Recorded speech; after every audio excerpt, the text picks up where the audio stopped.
Good morning সবাইকে। আশা করি সবাই খুব ভালো আছো, সুস্থ আছো। আর আমরাও খুব ভালো আছি, সুস্থ আছি। ভিডিওটা শুরু করছি সকাল থেকে। আর সকালবেলাতেই চলে এসেছি ছাদে। ছাদে মানে আমাদের ফার্স্ট ফ্লোরে যেটা ঠাকুর ঘর, শিম গাছটা উঠে সেই ঘরটাতে ঢুকে গেছে। আর দেখতেই পাচ্ছ কত শিম ধরেছে, আর কতগুলো শিমের বীজ হয়ে গেছিলো অল্প স্বল্প। তো সেগুলোই আমি আর তোমাদের দাদাভাই দুজন মিলে তুলতে এসেছিলাম। কীরকম কুয়াশা পড়ছে দেখছো চারদিকে, মানে এই কদিন ধরে যে কন্টিনিউ কুয়াশা বৃষ্টি, আর যেন ভালো লাগছে না, বিরক্ত লাগছে। এরপর শীতকালে মানে শীত হবে, ঝলমলে রোদ হবে, এটাই বেশ ভালো লাগে।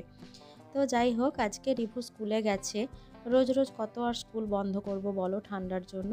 তো আজকে ওকে পাঠিয়েই দিয়েছি। আর এই দেখো, এই শিম গাছটা এরকমভাবে তলার দিক থেকে উঠে এসেছে, মানে নিচের দিকের থেকে উঠে এসেছে। আর আমি তো ক্যামেরা করছিলাম, যার জন্য আমি শিম তুলতে পারছিলাম না, কিন্তু আমার এই ফুল তোলা শিম মানে সবজি তোলা খুব ভালো লাগে।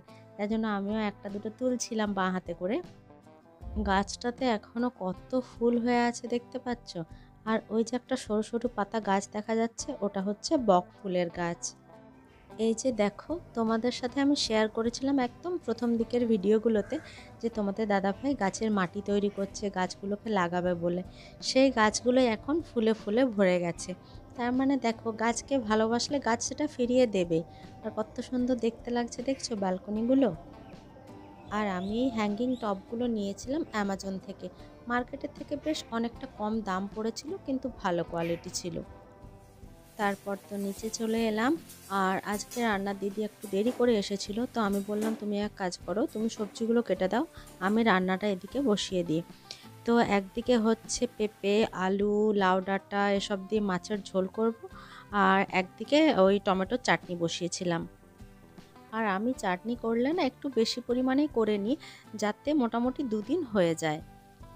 আর দেখো, আস্তে আস্তে কুয়াশাটা সরে রোদটা উঠছে অল্প অল্প।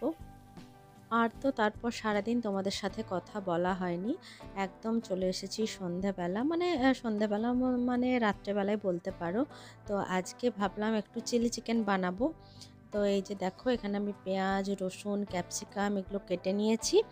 আর চিকেনটাকে তো ওই ডিম, তারপর কর্নফ্লাওয়ার, একটু আদা বাটা, একটু ভিনিগার, সয়া সস এসব দিয়ে ম্যারিনেট করে রেখেছিলাম 45 মিনিট মতো। তারপরে ওগুলোকে ভেজে নিয়েছিলাম। চিকেনটাকে ভেজে তুলে নিয়েছি। এরপর তেলের ওপর রসুন কুচিটা অল্প ভেজে ডুমো করে কাটা পেঁয়াজ আর ক্যাপসিকামটা দিয়ে দিয়েছি। অল্প ভাজবো, খুব বেশি ভাজবো না, নয়তো ক্যাপসিকামের ফ্লেভারটা চলে যায়। তারপর ওগুলো ভাজা হয়ে যেতে আমি সয়া সস, চিলি সস আর টমেটো সস একসাথে মিশিয়ে ওর উপরে দিয়ে দিয়েছিলাম।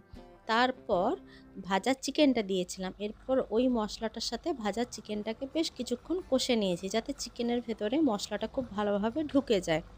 এরপর জল দিয়ে খানিকক্ষণ ফুটতে দিয়েছিলাম। তারপর গ্রেভিটা একটু ঘন করার জন্য কর্নফ্লাওয়ারকে ঠান্ডা জলে গুলে ওর মধ্যে দিয়ে নেড়ে নিয়েছিলাম। ব্যাস তৈরি হয়ে গেল চিলি চিকেন। আর হ্যাঁ, কাঁচা লঙ্কা কিন্তু অবশ্যই দিতে হবে, এটা আমি তোমাদের বলতে ভুলে গিয়েছিলাম। কাঁচা লঙ্কা কুচি করেও আমি অ্যাড করেছিলাম। তো এখন বাজছে 7:30, আর রিভু ফিরে এলো ড্রয়িং ক্লাস থেকে। তো দেখো, ও পড়বে একটা সাবজেক্ট, কিন্তু বের করে নেবে সব সাবজেক্ট। আর ভীষণ পেপার পড়তে ভালোবাসে, মানে পড়ার বইয়ের থেকে পেপার বেশি পড়ে। তো সেটাও রেখেছে বইয়ের পাশেই, তোমরা দেখতে পেলে। এই যে আমাদের রাত্রের ডিনার রেডি করে নিয়েছি।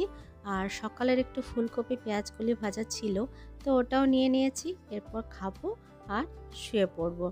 তো তোমরাও তোমাদের ডিনার সেরে নিও। ভিডিওটা যদি ভালো লাগে অবশ্যই লাইক, কমেন্ট, শেয়ার আর চ্যানেলটাকে সাবস্ক্রাইব করে দিও। সবাই ভালো থেকো, সুস্থ থেকো। Tata, good night.